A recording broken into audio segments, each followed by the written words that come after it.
বিএনপিকে নিয়ে অপপ্রচার ও আইন শৃঙ্খলা পরিস্থিতি অবনতির প্রতিবাদে যুব দলের বিক্ষোভ, ষড়যন্ত্র রুখতে সবাইকে ঐক্যবদ্ধ থাকার আহ্বান। যশোরে বাড়ছে অপরাধ প্রবণতা, রাজনৈতিক ও পারিবারিক বিরোধের জেরে হত্যাকাণ্ড, ৩ মাসে 18 খুন, বিচারহীনতা সংস্কৃতি আর মূল্যবোধের অবক্ষয়কে দুষছেন বিশেষজ্ঞ। উঠে গেছে পিচ, খানাখন্দে ভরা রাস্তা, কুষ্টিয়া ঝিনাইদহ মহাসড়কের ৩৫ কিলোমিটার এলাকার বেহাল দশা, ভোগান্তি চরমে, স্থায়ী সমাধানের দাবি চলাচলকারীদের। এবং রপ্তানিতে ইতিবাচক সাড়ার পরও ঘুরে দাঁড়াতে পারছে না খুলনার চিংড়ি শিল্প, কমছে উৎপাদন, চাষিদের কাজে আসছে না মেহেরপুরের মৎস্য খামার ব্যবস্থাপনা কেন্দ্র।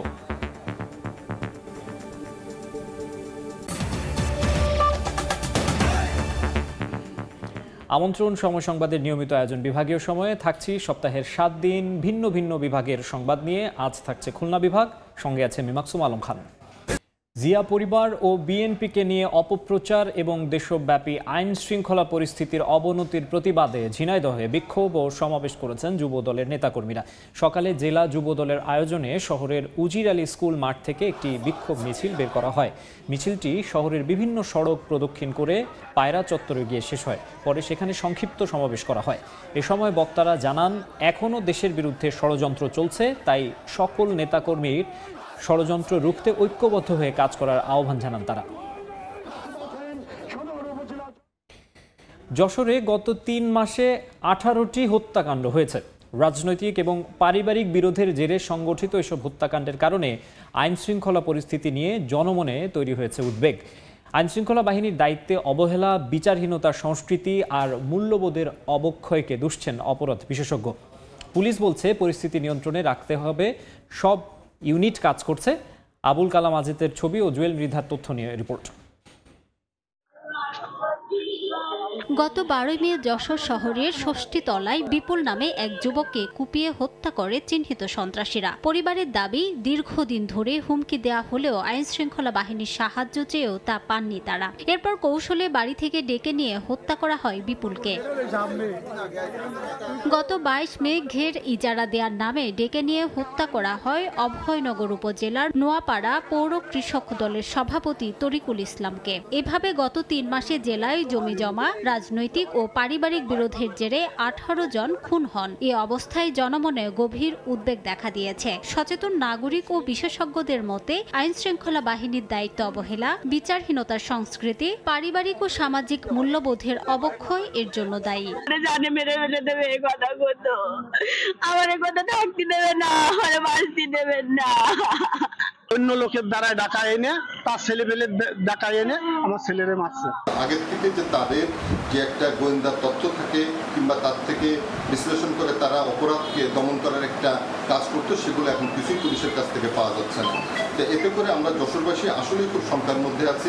সাধারণ মানুষের জানমালের নিরাপত্তা দেওয়ার দায়িত্ব সরকারের এবং এই ব্যাপারে সরকার সক্রিয় হবে, এটি হচ্ছে সামাজিক মূল্যবোধের যে অবক্ষয়, সেই অবক্ষয়ের একেবারে চরম রূপ। এই ব্যাপারে একেবারে পরিপূর্ণ সচেতনতার মধ্য দিয়ে আমরা আস্তে আস্তে আসলে এগিয়ে যদি যাই, তাহলে ধীরে ধীরে এটার একটা উন্নয়ন হতে পারে। তবে পুলিশ বলছে, পরিস্থিতি নিয়ন্ত্রণে রাখতে সব ইউনিট কাজ করছে। অপরাধীদের আটকের পাশাপাশি সচেতনতা তৈরিতেও কাজ করছেন তারা। আসামিদেরকে গ্রেফতার করবার জন্য আমাদের ইউনিফর্মধারী পুলিশ, ডিবি, সাদা পোশাকের গোয়েন্দা নজরদারি সকল কার্যক্রমের মাধ্যম দিয়ে আমরা নিয়মিত অভিযান পরিচালনা করছি এবং যথাযথ জায়গায় আমরা এটি কিন্তু প্রতিবেদন প্রেরণ করি। পুলিশের দেয়া তথ্য মতে গত 3 মাসে নানা অপরাধে জড়িত 2092 জনকে গ্রেফতার করা হয়েছে।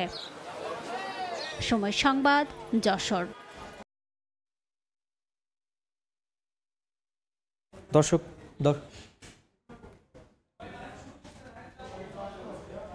দর্শক, ফরিদপুরে দেশ গড়তে জুলাই পদযাত্রায় বক্তব্য রাখছেন এনসিপির আহ্বায়ক নাহিদ ইসলাম। সরাসরি যাচ্ছে সেখানে।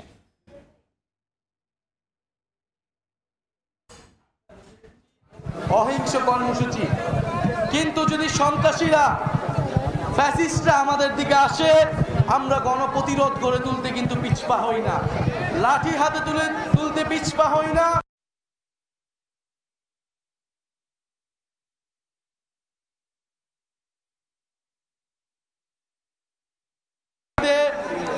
শহীদেরা এই মাটিতে শাহিদ রয়েছে, থেকে শুরু করে গণ অভ্যুত্থানের অনেক শহীদ এই ফরিদপুরের সাহসী সন্তান। এই ফরিদপুরের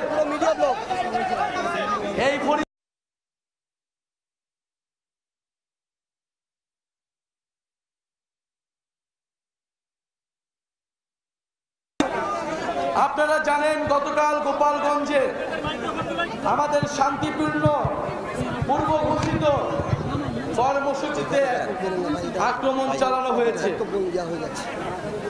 গোপালগঞ্জে এখনো ফ্যাসিস্টরা তাদের আশ্রয় কেন্দ্র হিসেবে গড়ে তুলেছে গোপালগঞ্জকে। বলেছি গোপালগঞ্জের মানুষকে, গোপালগঞ্জের সাধারণ জনগণকে আমরা মুজিববাদ থেকে মুক্ত করব। গোপালগঞ্জের সাধারণ মানুষের পাশে আমরা আছি।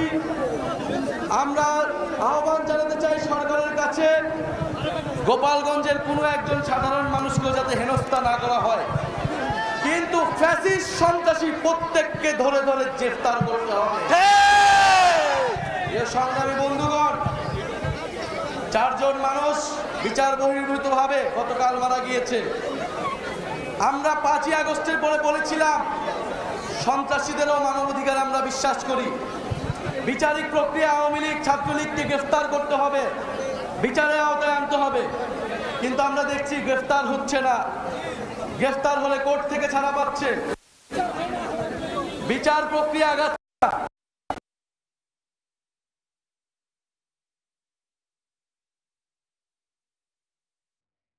ফরিদপুরের জুলাই পদযাত্রায় বক্তব্য রাখছেন এনসিপির আহ্বায়ক নাহিদ ইসলাম। আমরা এতক্ষণ সরাসরি ছিলাম সেখানে। চিংড়ি উৎপাদনে ঘুরে দাঁড়াতে পারছে না খুলনা অঞ্চল। সবশেষ অর্থ বছরেও আগের বছরের তুলনায় কমেছে গলদা ও বাগদা চিংড়ি উৎপাদন। তবে উৎপাদন কমলেও রফতানিতে মিলেছে ইতিবাচক খবর। বিশেষজ্ঞরা বলছেন উৎপাদন ঘাটতি না কাটলে এই প্রবণতা স্থায়ী হবে না। আব্দুল হালিমের ছবিতে আব্দুল্লাহ আল মামুন রুবেলের প্রতিবেদন। টানা বৃষ্টির মাঝেও চিংড়ি ঘেরে পরিচর্যায় ব্যস্ত চাষিরা। তবে বছর শেষে হাসি থাকছে না চাষিদের মুখে। খুলনা অঞ্চলে ক্রমেই কমছে বাগদা ও গলদার উৎপাদন, কমছে চাষি ও ঘেরের সংখ্যাও। মৎস্য অধিদপ্তর জানায় সবশেষ অর্থবছরে খুলনা, বাগেরহাট ও সাতক্ষীরায় 2,13,790 হেক্টর ঘেরে চিংড়ি উৎপাদন হয়েছে 1,11,610 মেট্রিক টন, যা আগের বছরের চেয়ে প্রায় 3,000 মেট্রিক টন কম। একই সময়ে সংখ্যায় ঘের কমেছে 12,000-এর বেশি, আয়তনে যা 1,000 হেক্টরের বেশি। শুধু চলতি অর্থ বছর নয়, গত 5 বছর ধরেই চিংড়ি উৎপাদনের গ্রাফটা এমন নিম্নমুখী। চাষিদের অভিযোগ, ভাইরাস মুক্ত পোনা না পাওয়া, খরা ও অতিবৃষ্টির ক্ষতি, লবণ পানির সংকট, প্রশিক্ষণের অভাব ও ব্যাংক সহায়তার ঘাটতি সহ নানা কারণে উৎপাদন কমছে। ফলে আর্থিক ক্ষতিতে আগ্রহ হারাচ্ছেন অনেকে। 100 পোনায় দেখা যাচ্ছে 50টা মাছও ফোটে না। প্রতি বছর লসের পর লস। 1 মণ 1.5 মণ হচ্ছে না, এরকম একটা বিষয় হয়ে দাঁড়াইছে। আসলে আমাদের তো পিসিআর পরীক্ষিত পোনা আছে বলে মনে হয় না। মৎস্যবিদ থেকে আমরা এখনো পর্যন্ত কোনো সহযোগিতা পাইনি, কেউ পাইছে কিনা জানি। দিন দিন আমরা দায় দেনা হয়ে যাচ্ছি, কারণ আমরা ভালো বাজার পাই না। আমাকে আর করার ইচ্ছে নেই, আর সরকারি কোনো সহযোগিতা নেই, গাংখালও নেই, জল নেই, কিছু নেই। উৎপাদন কমলেও রফতানি কিছুটা বেড়েছে এ খাতে। গেল অর্থ বছরে চিংড়ি রফতানি হয়েছে 19,512 মেট্রিক টন, যা আগের বছরের তুলনায় প্রায় 4,000 মেট্রিক টন বেশি। সরকারি উদ্যোগ না হলে দীর্ঘমেয়াদে এটি ধরে রাখা কঠিন বলছেন সংশ্লিষ্টরা। মৎস্য মন্ত্রণালয়কে এখানে এগিয়ে আসতে হবে। ট্রেনিং এর প্রয়োজন আছে, কারিগরি সহায়তার প্রয়োজন আছে। এগুলো কিন্তু আমরা আজকে যেভাবে পাওয়ার কথা মৎস্য বিভাগ সেভাবে কৃষকদের সেভাবে সহযোগিতা এগিয়ে আসতেছে না। মৎস্য অধিদপ্তর বলছে উৎপাদন ও রফতানি বাড়াতে নানা উদ্যোগ নেওয়া হয়েছে। প্রশিক্ষণ দিচ্ছি, তাদের পরামর্শ দিচ্ছি। ভাইরাস মুক্ত পোনা পাওয়ার জন্য আমরা তাদেরকে সহায়তা করে থাকি। চাষিদের ঋণ প্রদানের ক্ষেত্রে আমরা ব্যাংকের সাথে আমরা তাদের লিঙ্কেজ করিয়ে দিই। উচ্চ ফলনশীল সেই ভ্যারাইটিগুলো যেমন চাষে নিয়ে আসতে হবে, তেমনিভাবে আমাদের নতুন নতুন রপ্তানির বাজারও প্রয়োজন। ভ্যালু অ্যাডেড প্রোডাক্ট আমাদের আরও বাড়াইতে হবে, কারণ প্রতিবেশী অনেক দেশের সাথে আমাদের প্রাইস কম্পিটিশন করা লাগে। সবশেষ অর্থ বছরে এ অঞ্চল থেকে চিংড়ি রফতানিতে আয় হয়েছে 2,499 কোটি টাকা। আব্দুল্লাহ আল মামুন রুবেল, সময় সংবাদ, খুলনা। এ বিষয়ে বিস্তারিত জানাতে বাগেরহাটে আছেন রিপোর্টার আলী আকবর টুটুল এবং সাতক্ষীরায় আছেন সহকর্মী মমতাজ আহমেদ বাপি। সরাসরি শুরুতেই যাচ্ছি টুটুলের কাছে। টুটুল। চিংড়ির যে জৌলাস রয়েছে বাগেরহাটির আসলে সেই সাদা সোনা ক্ষেত, সাতক্ষীরা, খুলনা, বাগেরহাটি। আমি যদি বাগেরহাটি বলি যে আসলে গত আসলে কয়েক বছর ধরে যে আসলে উৎপাদন হচ্ছে চিংড়ি, এবং এই চিংড়ি দিন দিন কিন্তু উৎপাদন হচ্ছে আসলে বিভিন্নভাবে সনাতন পদ্ধতি এবং যে আধুনিক পদ্ধতি, দুটো পদ্ধতিতে আসলে চিংড়ি চাষ করা হয়। এই চিংড়ি চাষিরা কিন্তু আসলে আমরা যদি বলি যে আসলে এবছর যে এই সম্প্রতি প্রায় গত 15 থেকে 20 দিন ধরে যে লাগাতার বৃষ্টি এবং এতে ব্যাপক ক্ষয়ক্ষতি হয়েছে অনেকের।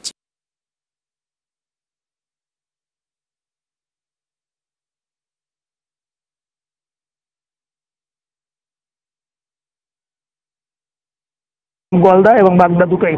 এই গলদা এবং বাগদা রপ্তানি ক্ষেত্রে আসলে মাঝে মধ্যে আসলে বৈশ্বিক নানান জটিলতার কারণে আসলে রপ্তানি ক্ষেত্রে বাধা সৃষ্টি হয় এবং প্রতিবন্ধকতার কারণে আসলে চিংড়ি চাষিরা আসলে মূল্য আসলে সেভাবে পায় না, এমনটাই কিন্তু দাবি করছেন। তবে চিংড়ির আসলে উৎপাদন আসলে বিকল্প নাই, এখানে আসলে দিন দিন কিন্তু আধুনিক পদ্ধতিতে চিংড়ি চাষ করা হচ্ছে। আসলে যে চিংড়ি আসলে গত বছরে যে 22 বছরে প্রায় 37,901 হয়েছিল।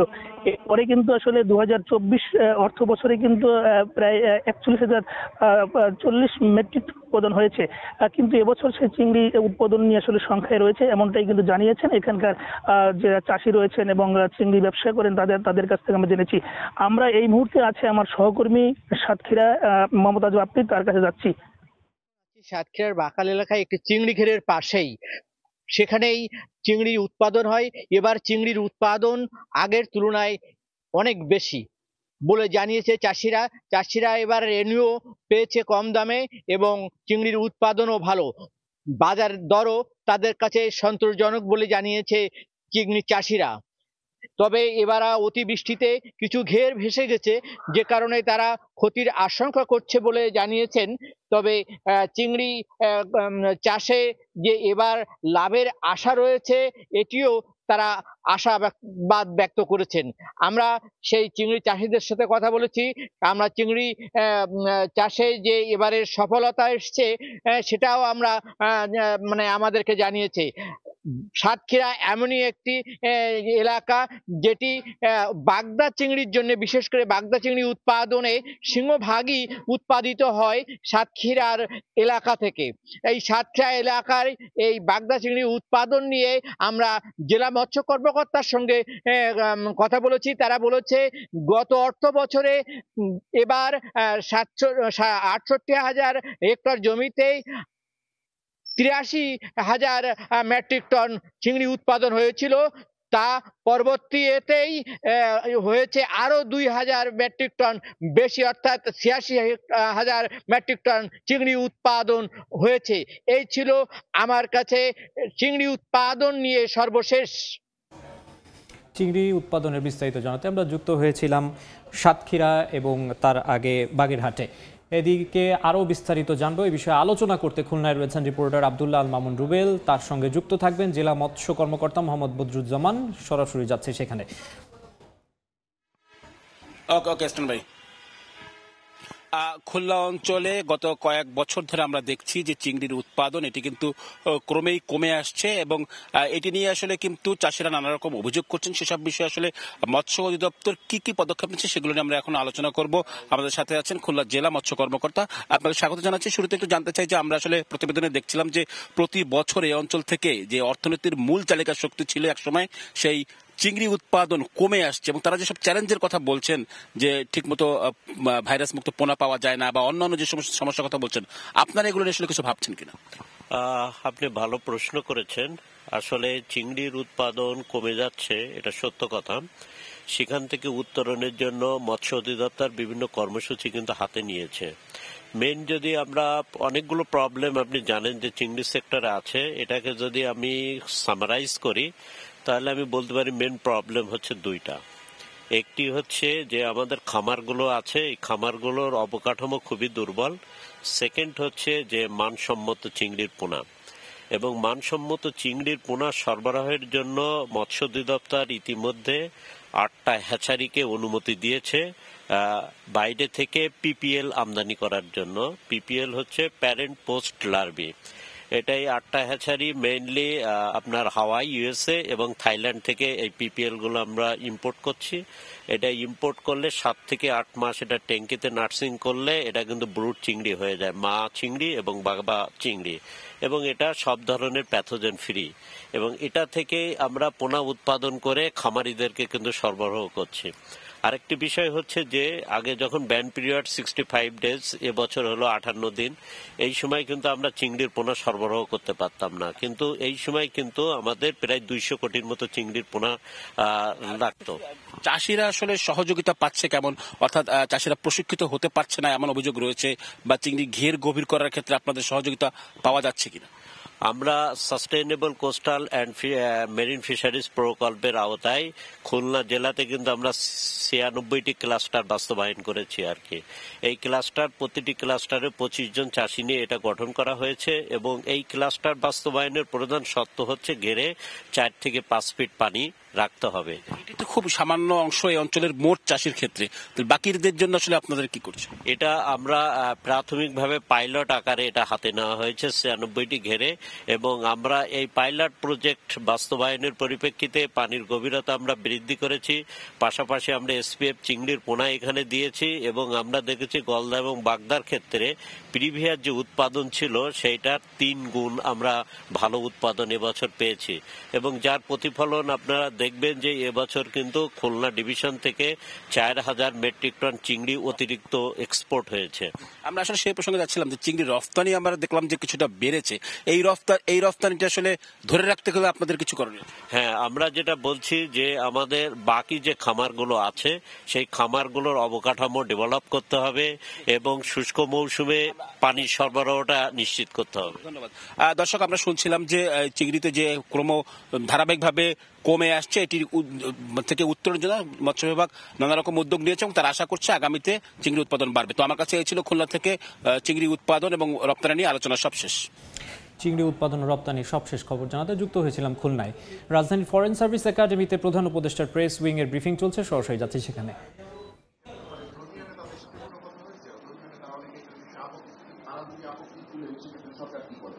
আমি তো বললাম আপনার যা কিছু করা হয়েছে এটা লফুল ইন্টারন্যাশনাল নর্ম মেনে এগুলো করা হয়েছে।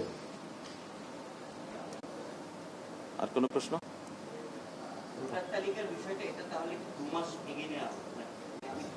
না, 2 মাস এগিয়ে আনা নয়।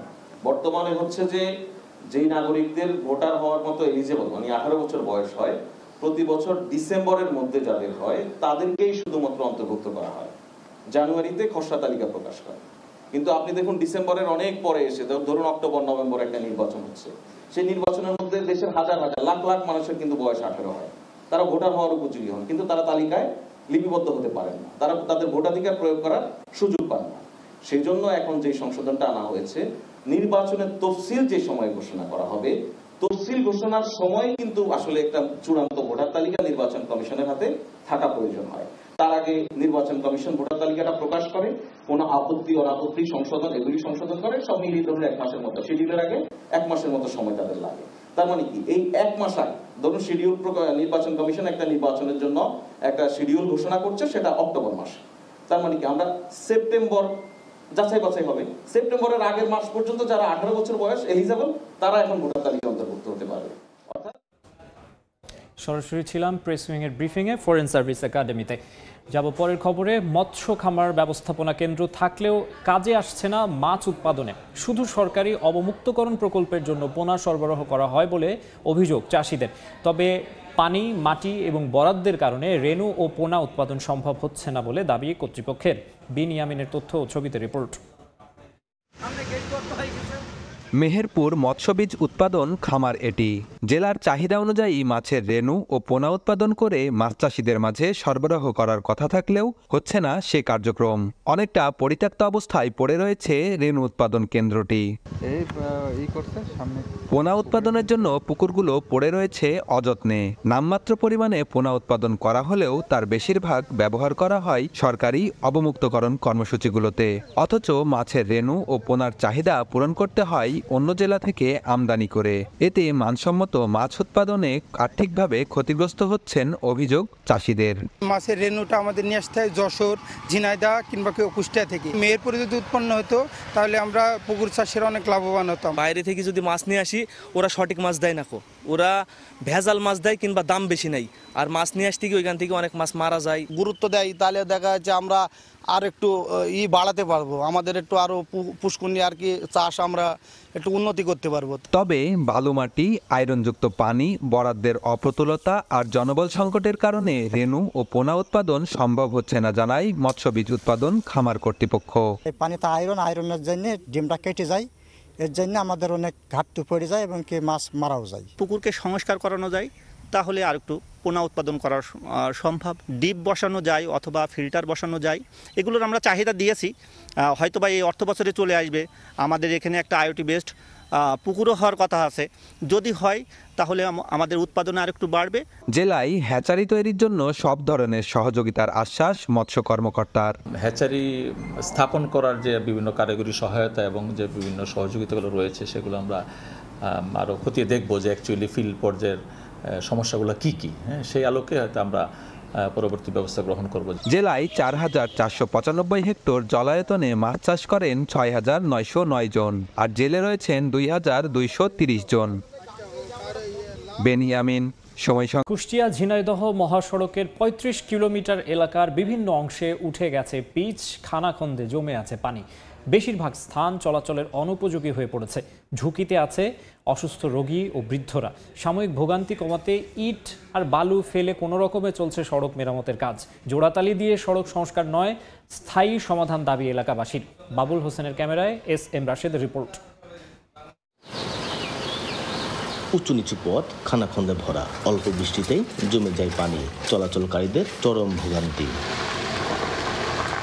এমন বেহাল দশা কুষ্টিয়া ঝিনাইদহ মহাসড়কের। আলামপুর, বৃত্তিপাড়া, লক্ষ্মীপুর ও ইসলামী বিশ্ববিদ্যালয়ের সামনে রাস্তার অবস্থা সবচেয়ে নাজুক। উঠে গেছে পিচ, গর্তে জমে আছে পানি। ৩৫ কিলোমিটার সড়কের বেশিরভাগ স্থান চলাচলের অনুপযোগী হয়ে পড়েছে। ঝুঁকিতে থাকে অসুস্থ রোগী ও বৃদ্ধরা। ভাঙা রাস্তায় বিকল হচ্ছে যানবাহন।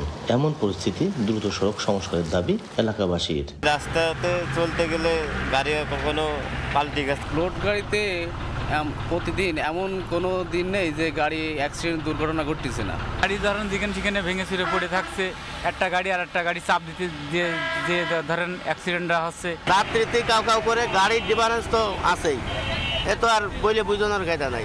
ইনকাম করে মালিক দিয়ে তাছাড়া ডবল টাকা আমাদের গাড়িতে খরচ করে। সাময়িক ভোগান্তি কমাতে ইট ও বালু ফেলে চলছে সড়ক মেরামতের কাজ। এর মধ্যেই দরপত্র আহ্বান করা হয়েছে, যেটার মূল্যায়ন প্রতিবেদন অনুমোদনের জন্য ইতিমধ্যেই মন্ত্রণালয়ে প্রেরণ করা হয়েছে। দরপত্রটি অনুমোদন হলেই এই ক্ষতিগ্রস্ত অংশটি মেরামত কাজ শুরু করা হবে। যতদিন না অনুমোদন হয় এই অংশটি চলাচলযোগ্য করার জন্য আমরা বিভাগীয়ভাবে মেরামত কাজ চলমান আছে। জোড়াতালি দিয়ে সড়ক সংস্কার না করে স্থায়ী সমাধানের দাবি এলাকাবাসীর। SM রাশেদ, সময় সংবাদ, কুষ্টিয়া। প্রায় 1 বছর ধরে বন্ধ খুলনা জেনারেল হাসপাতালের 8তলা নতুন ভবনের নির্মাণ কাজ। 4 বছর মেয়াদের প্রকল্প 7 বছরে শেষ হয়েছে মাত্র 77%। নতুন ভবন নির্মাণ না হয় জরাজীর্ণ পুরানো ভবনে অতিরিক্ত চাপে ব্যাহত হচ্ছে স্বাস্থ্যসেবা। ভোগান্তিতে রোগী, স্বজন, চিকিৎসকরা। আব্দুল হালিমের ছবিতে বেল্লাল হোসেন সজলের রিপোর্ট। শুনশান নীরবতা, পড়ে আছে নির্মাণ সামগ্রী। খুলনা সদর হাসপাতালের 8তলা নতুন ভবনের কাজ বন্ধ প্রায় 1 বছরের বেশি সময় ধরে। রোগীর চাপ বৃদ্ধিতে 2018 সালের আগস্টে 12তলা ফাউন্ডেশনের উপর 6তলা হাসপাতাল ভবন নির্মাণ প্রকল্পের কাজ শুরু হয়। করোনাসহ দ্রব্যমূল্য বৃদ্ধির অজুহাতে 2021 সালের মার্চে প্রকল্পের মেয়াদ 2 বছর বাড়িয়ে 2024 সালের জুন এবং ব্যয় 26 কোটি 40 লাখ টাকা বাড়িয়ে 66 কোটি 40 লাখ টাকায় দাঁড়ায়। তাতেও শেষ হয়নি কাজ। 7 বছরে সম্পন্ন হয়েছে মাত্র 77%। এদিকে কাগজ কলমে হাসপাতালটি 250 শয্যা হলেও ভবন সংকটে সেবা পাচ্ছেন অর্ধেকেরও কম রোগী। আর পুরাতন জরাজীর্ণ ভবনে জীবনের ঝুঁকি নিয়ে চলছে হাসপাতালের সেবা কার্যক্রম। ওয়ার্ডের ভেতর ছাদ ও দেয়ালের পলেস্তারা খসে বেরিয়ে গেছে রড, মেঝেতে ধরেছে ফাটল, শয্যার ওপর টানিয়ে রাখতে হচ্ছে কাপড়। এছাড়া হাসপাতালের অপর পাশে টিন শেডে চলছে বহির্বিভাগের কার্যক্রম। ছোট ছোট কক্ষে একাধিক টেবিল বসিয়ে সেবা দিতে হিমশিম খাচ্ছেন নার্স, চিকিৎসকরা। বৃদ্ধ থেকে শিশু খুলনা সদর হাসপাতালের এই মেঝেতে এমন চিত্র অহরহ। হাসপাতালের জায়গা সংকটে এই টিন শেডের অস্থায়ীভাবে চলছে বহির্বিভাগের কার্যক্রম, এতেই বাড়ছে দুর্ভোগ। অনেকক্ষণ দাঁড়াইছিলাম, তাই পা ব্যথা করতেছে বসে। ওর মতো বাচ্চারা তো অসুস্থ হয়ে পড়ে, কত সময় নিয়ে 8,000 প্রতিটা জায়গাতে চলজম খুলে পড়তেছে। আপনি ওই পাশে বাথরুমে যাইতে পারবেন না, বাথরুমে পড়তেছে সব। এই যে ফ্যানগুলো চলতেছে দেখেন, ফ্যানের কোনো রাউন্ড নেই, কোনো বাতাস হয় না। এখন সামিয়ানা টাঙা, পর্দা টাঙা, যে রোগীর তলে থাকতে হয়। সেবা দিতে কষ্ট হচ্ছে, পাশাপাশি কিন্তু আমাদের রোগীদেরও অনেক ভোগান্তি হচ্ছে। প্রতিটা মুহূর্তে জরাজীর্ণ, আর এই যে কোনো সময় আমাদের এই যে টুকটাক করে ভেঙে ভেঙে পড়ে। দরকার 100 জন, এখানে কাজ চালাইছে 20 জন দিয়ে। তো কাজের পরিমাণ এই 7-8 বছর ধরে কাজ তো কন্টিনিউয়াসলি আপনার বন্ধ থাকে এখানে কাজগুলো। কর্তৃপক্ষ বলছে বিভিন্ন দফতরে চিঠি ও যোগাযোগ করেও নেই কাজের অগ্রগতি। প্ল্যানিং শাখার যে সচিব উনিও যেটা ভিজিট করে গেছে, এটা 2-3 ভিজিটও হয়েছে, কিন্তু আসলে এখন তো এখনো সরা হয় নাই, শুধু বাজেট সংকলনের জন্য। আর গণপূর্ত বিভাগ বলছে অবশিষ্ট কাজের জন্য প্রয়োজন নতুন প্রকল্প। ইতিমধ্যে সংশ্লিষ্ট দফতরে পরিকল্পনা পাঠানো হয়েছে। নতুন করে প্রকল্প তৈরি করে এগুলো বাস্তবায়ন করা হবে। সেই আলোকে প্রাক্কলন প্রেরণ করা হয়েছে, সেগুলো ডিপি প্রণয়ন করা হচ্ছে, সেগুলো অনুমোদন হলে আমরা এই বাকি কাজগুলো সম্পাদন করতে পারবো। হাসপাতালের বহির্বিভাগে প্রতিদিন গড়ে 1000 জন রোগী চিকিৎসা সেবা নেন। বেল্লাল হোসেন সজল, সময় সংবাদ, খুলনা। বিভাগীয় সময় আরেকবার। কয়েকদিনের টানা বৃষ্টি ও জোয়ারের পানিতে বাগেরহাটে সবজি ক্ষেত ও আমনের বীজতলায় ব্যাপক ক্ষতি হয়েছে। এতে লোকসান হয় দিশেহারা কৃষকরা। ক্ষতি পুষিয়ে নিতে কৃষকদের প্রণোদনা দেওয়ার পরিকল্পনা নেওয়া হচ্ছে জানিয়েছে কৃষি বিভাগ। আলী আকবর টুটুলের তথ্য, আমিনুল ইসলামের ছবিতে রিপোর্ট। এখনো ফসলের ক্ষেতে জমে আছে পানি, জলাবদ্ধতার কবলে পড়ে নষ্ট অনেক শাকসবজি, দিশেহারা কৃষক। গত কয়েকদিনের ভারী বৃষ্টিপাতে বাগেরহাটের বিভিন্ন এলাকা প্লাবিত হয়। এতে আমন ধানের বীজতলা, পেঁপে, পান, বেগুন, কলা, আখসহ নানা প্রজাতির সবজির ক্ষেতের ক্ষতি হয়েছে। কৃষকরা বলছেন পানি জমে থাকায় গাছের গোড়া পচে যাচ্ছে। টানা বৃষ্টিতে আমাদের এলাকায় ফসলের 70% ক্ষতি হয়েছে। বেগুন গাছ করে সব মারা গেছে। আদার 50 টাকা তো গাছের গোড়ায় পানি বেঁধে সমস্ত গাছগাছালি সব নষ্ট হয়ে গেছে। আমার 50 থেকে 60,000 টাকার ক্ষতি।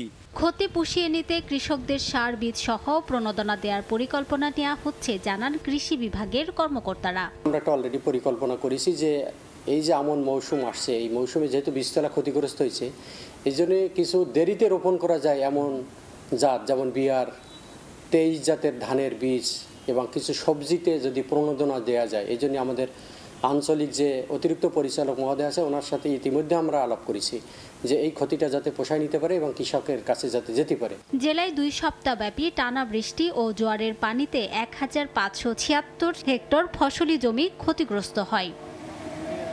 সময় সংবাদ, বাগেরহাট। এই ছিল বিভাগীয় সময়ে। আগামীকাল থাকবো ঢাকা বিভাগের আয়োজন নিয়ে, সঙ্গেই থাকুন সময়।